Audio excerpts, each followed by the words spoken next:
Hello and welcome to Ag PhD. I'm Darren Hefty. And I'm Darren Hefty. Thanks for joining us today. As we get into the fall season, we start thinking about winter wheat seed treatments. And I know there's a lot of farmers across the country saying, boy, it's going to be tough to make money. I need to make some cuts. This is probably not one thing that you want to cut out. We'll explain why on today's show. We'll also talk about fall pasture management. I don't care if we're just talking weed control. We want to look at the whole pasture in general. There are just a lot of things you can do overall yet this fall to make sure that next year is your best year ever with your pasture ground. Well, one of the things you want to do yet this fall is control our weed of the week. We'll show you how to stop this tough weed later in the show. But first, here's our farm basics. Farm Basics is brought to you by the Liberty Link trait and Liberty herbicide from Bayer. The most reliable weed management solution, Liberty Link and Liberty herbicide are the link to efficient row crop production and sustainable weed management.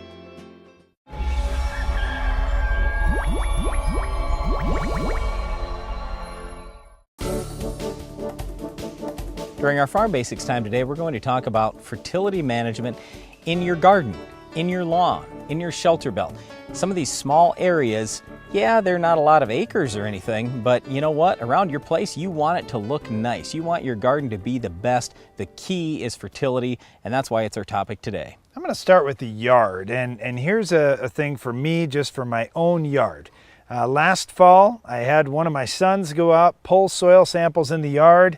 We pulled soil samples in the front, we pulled soil samples in the back, and we were going to manage each a little bit differently. Well, it turns out we were dramatically short in potassium. That was by far our biggest limiting factor for growth in our lawn. And you think about it, if you're bagging clippings off your lawn ever, and a lot of people do this right around their house because they don't want to see all the clippings, or maybe they've got little kids or pets playing in the yard there and they don't want them to be drugged back into the house. When you take away those clippings, you're taking away a lot of potassium. If you've done this at your home for years, chances are you really need potassium fertilizer. So it's something that you need to look at. If fields in your area are short, that's a good indication that your lawn is probably short as well. And so when you pull those soil samples and you see that, address it by getting the right fertility mix out in your lawn. All right, Darren talked about two things I wanted you to focus on. Number one is soil testing. I realize it might only be 1/100th of an acre that we're talking about here, but you know what? It only costs 25 bucks to have a soil completely analyzed for everything from pH to cation exchange capacity, base saturation, micronutrients, and the ever popular NP and K. But the reason why I bring up all those other things is you've got to have a complete test. It might be NP and K that's limiting you, like Darren said with potassium, but it might be something else. That's why we've got to know you've got to have a good soil test. Now, Darren mentioned potassium in lawns. Where I think about potassium is shelter belts. Trees need a crazy amount of potassium. We want that base saturation level to be 7 to 8% on the base saturation K test on that soil test. For normal crops, we say 4 to 8%. Trees, at least 7% base saturation K. You've got to have a lot of potassium if you want a great, big, nice, healthy tree. Hey, I should mention too, in lawns, I talked about potassium. Obviously, lawns need a lot of nitrogen if you want to have them green all through the season. But the other key nutrients are calcium and sulfur. So we use a lot of ammonium sulfate and calcium sulfate, which is gypsum, out in lawns. Those seem to be two of the best fertility products you could put out in lawns. Now, in gardens, I still suggest doing a full, complete soil test, even if your garden is pretty small. You think about it, wow, that's 25 bucks, and I may just have this small little area of a garden. That's fine, but think about how much produce you're going to raise out of that garden. If you could double the amount of produce that you're raising, think about how many less dollars you'd spend at the grocery store. The last thing I'll say is we really want you to look at what's your cation exchange capacity, multiply that times 10. That's the most that your soil can hold on a per acre basis for nitrogen. So for example, let's say your cation exchange capacity was 11. 11 times 10 is 110 pounds on a whole acre. If we're talking 1/100th of an acre, that's 1 pound of nitrogen. It's very common for people with small little areas, a small lawn, a small garden, to throw on 100 pounds of nitrogen. You put 100 times too much nitrogen out there, number one, it's way overdoing it. It's actually bad for the garden, it's bad for the lawn, but the other side of it is there is a tremendous amount of environmental contamination. On the farm, if we ever exceed our nitrogen, we might go above by 3% or 5%, maybe 10%. Not 100-fold what you actually need, and we very commonly find that in small areas like in town. The real key to be successful in your shelter belt, in your lawn, or in your garden is to pull a soil sample and address the fertility needs of whatever you're trying to grow. While out in fields, one of the most important things is to control our weed of the week. Can you identify this week's weed? N, P, and K. They're critical for a healthy crop. Improve their availability and your yield potential with QuickRoot's microbial seed inoculant. QuickRoot's technology contains 2 powerful microbes that can help improve access to key nutrients, and it's available in an easy-to-apply formulation.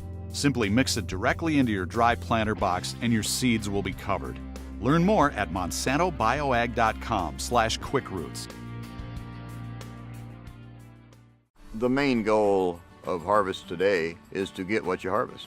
With the RPR system, you can have no rotor loss. Customer satisfaction that we're getting for every single one we sold is just impeccable. Being able to use one set of concaves, there's nothing else on the market that compares to it. So far, looking behind the machine, I'm thoroughly impressed with them. I'd definitely recommend them to another farmer. The major thing was stopping rotor loss, and we've already done that. Getting companies to help me is my big thing right now. The thing works, and we're very happy with what we've been doing.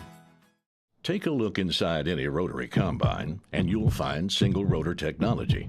Technology Case IH introduced over 35 years ago with the axial flow combine. But unless it gives you more bells and whistles with fewer belts and chains, more power using less fuel, it's not an axial flow. Because while the heart of every rotary combine beats red, only Case IH gives you the power to do more.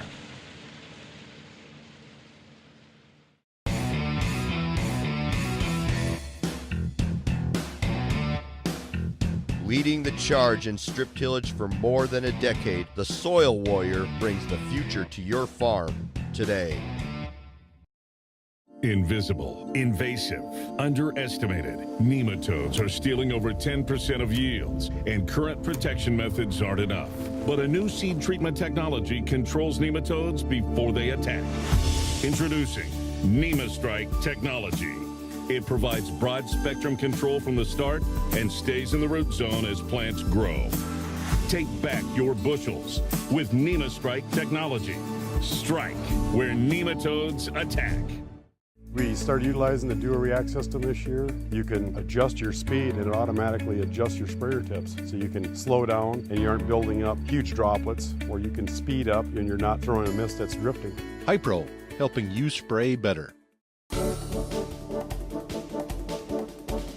We just talked about fertility management in some of the smaller areas on your farm, but let's talk about it on a big scale. How about pastures? Well, as soon as we think about pastures, yeah, you're probably thinking weed control, maybe a few other things, but boy, I'm thinking number one, it's fertility, and it's the same type of thing as on the small areas. We want soil testing. I realize that you may never have grid soil sampled your pasture, but I'm encouraging you to do that today. Because you think about your pasture in general. If you can double the grass production, which I'm betting you can, I think you can double grass production this next year. What a difference that makes for your livestock. Think about how many more head you can produce. Think about how much more total income you'll have if you can produce twice as much grass. That's what we want to help you do. Here's the real key. When you think about fertility, think about it as drought-proofing your pasture. This year, unfortunately, there were some tough areas of the country that just didn't get the needed rainfall, and we didn't have regrowth on grass out in pastures. Some were even forced to sell their herds off. It was a dramatic problem across certain areas of the country. Now, even within those areas, we saw some pastures holding on significantly longer than others. What it comes down to is a few things: fertility management, weed control management, and rotational grazing. Let's focus on the fertility first. If you get the right plant food out there for whatever you're trying to grow, that plant has to use less water. You see, most of the nutrients that get into plants come in through mass flow. That means they move in with water. When your plant is hungry, it takes a drink. When it's not getting the food that it needs, it takes another drink and another drink and another drink. So you see areas of pastures or whole pastures that are short in fertility being the first ones that dry up. As soon as I think about fertility for pastures, I usually think about, hey, guys are throwing nitrogen out. What else are they throwing out there? Without a soil test, you don't know what you're actually short on. maybe, I mean, I know you need some nitrogen, but maybe sulfur is a bigger yield limiting factor. Maybe it's a micronutrient. Maybe it's something else. I don't know. Maybe your pH is off. You've got to fix all the other things in addition to looking at nitrogen if you want maximum production in that pasture ground. The other thing is controlling where your animals are at out in that pasture, and I'm talking about rotational grazing. It made a huge difference in 2017 where farmers and ranchers would pen up the cattle in a certain part of the pasture and then move to a different part of the pasture and just rotate them through. We saw significantly better regrowth in the grass and more production per acre out of that pasture. And then finally, when you think about weed control, you just have to drive around a little bit. You're going to see a pasture in your area that's loaded with weeds. Look at the grass. It's not growing nearly as well as it is in the pastures that the weeds are completely managed. Weeds take about 2 or 3 times as much water and nutrients to produce as grass does. So don't let the weeds rob you just like they do out in your fields. When we think about spraying in the fall, everybody talks about, oh, you got to spray in the fall for perennials. I think that's ridiculous. You can spray in the spring and have great success too. And the key to fall is not just saying, oh, spray in the fall anytime. The key is spraying a couple weeks before your first hard killing frost. At that point, it's still easy to get the herbicide down in and through that huge root system on the perennial weed. So when we think about Toradon, Milestone, any of these weed killers that are great and systemic, make sure you've sprayed them early in the fall, not late in the fall. The other thing I like about fall weed control is when you kill that weed, even if you get a 90% kill, you've got winter coming, and in the northern US, you may have just that final blow with winter and freezing to knock that weed out completely. Last quick thing, we talk every spring about Rise Up Smartgrass. Use it again in the fall. If you spray it when the conditions are getting a little bit cooler, I'm talking daytime temps around 60 degrees, maybe 50 to 65, something like that, you absolutely will have more growth. All it is gibberellic acid. This has been known for years and years. Get more gibberellic acid on, you absolutely will have more elongation to the stem and more total grass in your pasture. There's certainly a lot of reasons to be out in your pasture this fall. One reason may be our weed of the week. Can you identify this week's weed? Hey, I'm Lisa Kelly. You might know me from history's Ice Road Truckers, but this summer, I'm looking for a change of scenery. We'll be visiting Love's travel stops in search of people who, like Dello, are game changers. I can't wait to meet as many of you as possible. Join me as I make my way across America with Chevron to get the word out about its game-changing heavy-duty diesel engine oil, Dello 400 with Isosin advanced technology. We'll see you out there on the road all summer long with Chevron, Dello, and Love's. Invisible, invasive, underestimated. Nematodes are stealing over 10% of yields, and current protection methods aren't enough. But a new seed treatment technology controls nematodes before they attack. Introducing NemaStrike technology.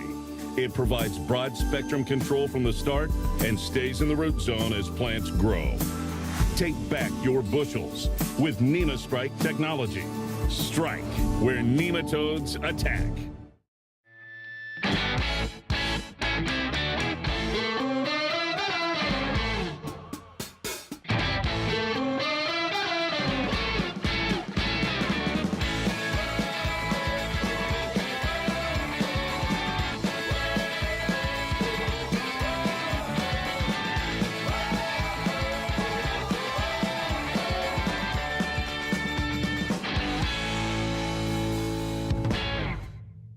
Celebrate 175 years of Case IH equipment heritage with a limited edition Case skid steer or compact track loader painted with the same red paint of the venerable Case IH farm equipment line. Only 175 are being built and they're going fast. Built to the same specifications on the same assembly line as the award-winning regular Case models, these machines are a working piece of history. Get yours before they're all gone. Hurry into your local Titan Machinery location or go to www.red175.com to learn more today. Let's take a look at our picks for the championship season. We've got 10-34-0. No. I don't want to talk about them. I want to talk about this Agro Liquid team. Take a look at this lineup. They got it all. The talent, their players can meet any challenge on any field. The coaching staff, the best I've seen. So that's your pick? No discussions? Nope. Agro Liquid is the team. They're going all the way to the championship.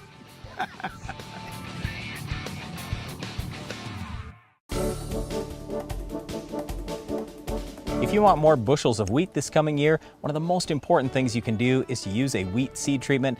But here's the thing, there are a lot of different products out there, a lot of different types of products. It gets kind of confusing, so that's why we wanted to talk through these things today. Let's analyze each component of many of the seed treatments that are out on the market today, because as Brian mentioned, there are so many different products out there that it's tough to say, well, this one is always better than this one. That's simply not the case. So I look across all the seed treatments out there. I look at fungicides, I look at insecticides, and I look at many of the biological products that are out there that have been proven to add more yield in your wheat crop. Let's start by talking about those biological products. Now, one of the ones that I've been using for many years, and Brian and I have used this on our farm, is Quick Roots. When you think about Quick Roots, a lot of people think, well, that's a corn seed treatment, isn't it? No, Quick Roots can be used in multiple crops, and we've seen really nice gains, especially in winter wheat. We've seen better gains in winter wheat even than we've seen in spring wheat. Now, when you think about those gains out in your field, where are you going to see them? What we see is more nutrient uptake, especially in the fall, if you get some good fall growth, and we see a better root system because we're getting more root hair development. So when you dig up some wheat plants and do some side-by-sides on your own farm, I'm confident you'll see the same things that we've seen on our farm and many others. We're getting more root growth. Yeah, another one we've been testing here over the last couple of years, used it a lot on our own farm, has been Nutricycle, but there are just so many different ones that, again, we would encourage you, talk to your dealers, see what other people have had for success in your area, and try some things out. Maybe try 2 or 3 different ones on your farm, see what gives you the best result. One of the components that some farmers did cut out in 2016, regretfully, was the insecticide component. Now, when you think about that, we're looking at the neonicotinoid insecticide. So things like Gaucho, Poncho, Cruiser, depending on which seed treatment you're using, you may be picking from, well, here's BASF's complete treatment, or here is Bayer's complete treatment. So you may not have a choice of which insecticide component you get. Your choice may be, do I want insecticide or do I not want insecticide on my wheat seed? Well, we're seeing a lot of wireworm pressure, especially in wheat growing areas in our country. And even where we're using an insecticide, many farmers are choosing to use higher rates than normal just to try to control this heavy pressure. Now, I don't know why our pressure has been increasing other than that we've been reducing tillage in many of those same areas, but it's something to keep in mind for your farm. You can't really go back and rescue treat if you've got a bug that's attacking your seed or young seedling below ground. So putting that insecticide component on there is not that expensive, and the bang for your buck that you're getting is pretty good. Well, the thing I like about the Neonic products, in addition to they are super safe for humans, is they're systemic and long lasting. So you get control over many different insects for quite a while for very little money. The last component seems to be the base of all these seed treatments. It's the fungicide package. A lot of farmers would say, you know, I don't know if I can afford biologicals this year or insecticide this year. Again, you have to look at return on investment on those things, and I think it's pretty good. But when you look at fungicide, there is no way that I would put wheat in the ground without having at least a good fungicide treatment on it. Again, here's the thing, you can't go back and rescue treat for many of the different diseases that hit you in wheat. Now, if you're in a continuous cereal production area, well, it's an absolute no-brainer. But even if you're in a 3-crop rotation, we're seeing good gains putting a fungicide out on seed most years. Now, here's the problem. You don't always see that gain. There's occasionally a year where there's really no gain because everything was perfect. The wheat jumped out of the ground. There was just the right moisture. The temperature was perfect, all these things. But how often does that happen? You really can't afford to have a failure when things get tight. You've got to put a fungicide on your seed. Darren mentioned a little bit earlier, we've seen more luck out of the biological products on winter wheat than spring wheat. That's going to be true for insecticide and fungicide as well, simply because winter wheat has to survive the winter. You have better winter survivability if you have less disease, you have fewer bugs feeding on that plant, and certainly if you have a more healthy root system. To wrap things up, there are a lot of different wheat seed treatments out on the market. Don't be confused. Just sort out which products are in that treatment, whether it's fungicide, insecticide, biological, or all three.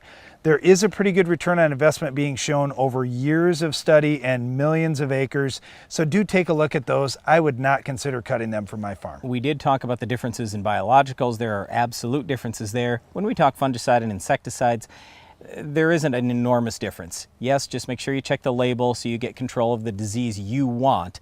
But the big thing is treat versus not treating, rather than, oh, we're seeing a lot of difference between products. So at least do something, and again, run some experiments on your own farm. What we find is most of the time, these wheat seed treatments do pay. One other thing in wheat that you'll definitely need to stop is our Weed of the Week. We'll show you how coming up next.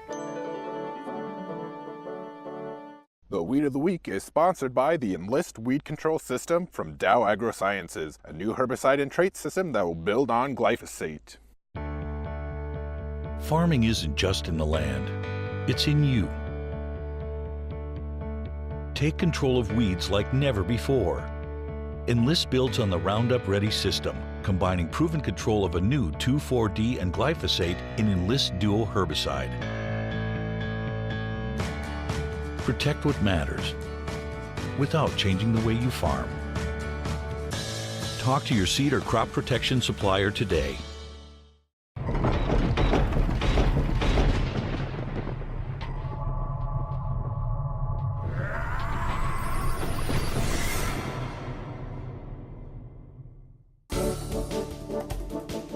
Our Weed of the Week is Italian ryegrass. This is certainly becoming one of the tougher grasses to control in many wheat producing areas because it's become resistant to some of the chemistry that we use. And it's a winter annual. Well, think about when we're talking about chemical families in wheat. What are we talking about? Often it's group 1 and group 2. And if you lose one of those, boy, you're relying entirely on one mode of action to control a weed, and that is a recipe for disaster. Yeah, there's not going to be Roundup Ready wheat anytime soon as far as we can tell. If there was, that would be a great help. But if you don't have that, and let's say you have ALS resistance, so that kicks out beyond, for example, right away, Clearfield wheat isn't an option. Well, now what are you going to do?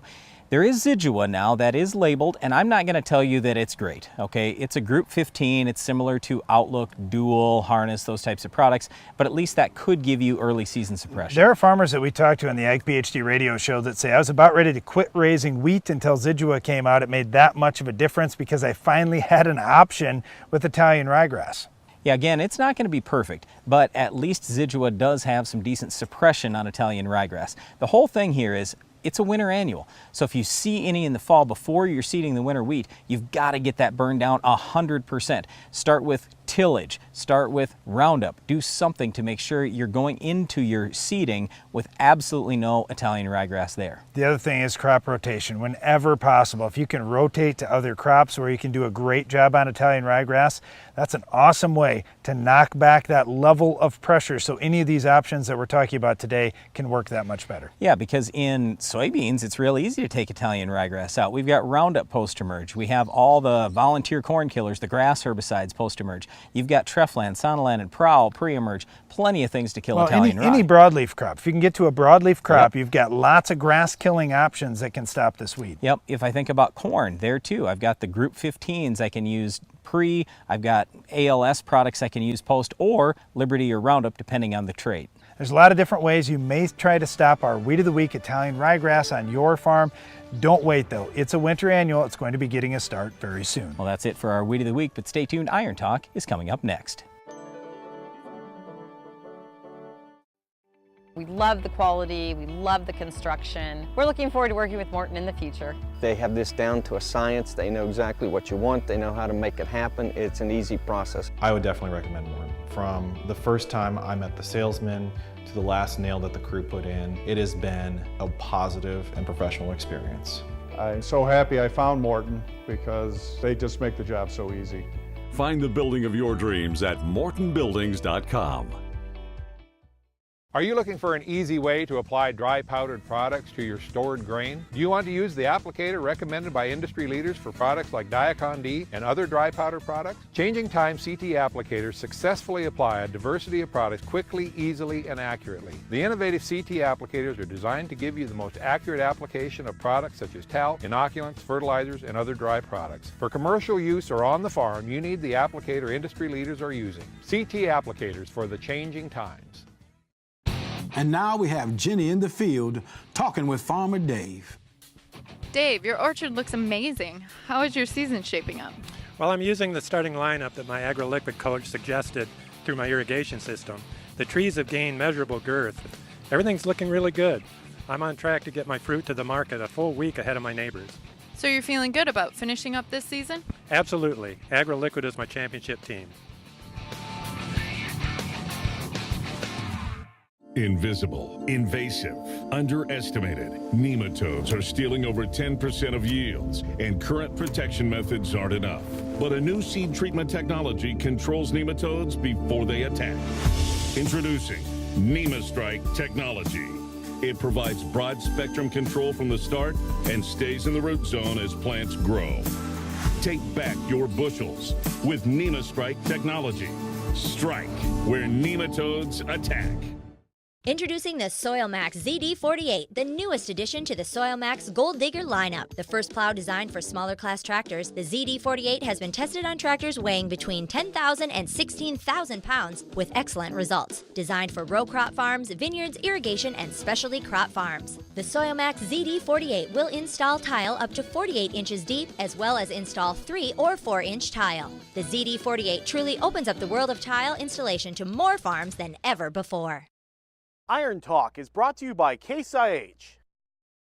The AFS Connect Farm Management System from Case IH connects you, and only you, to the information you need most from your equipment, from anywhere, at any time. AFS Connect, only from Case IH.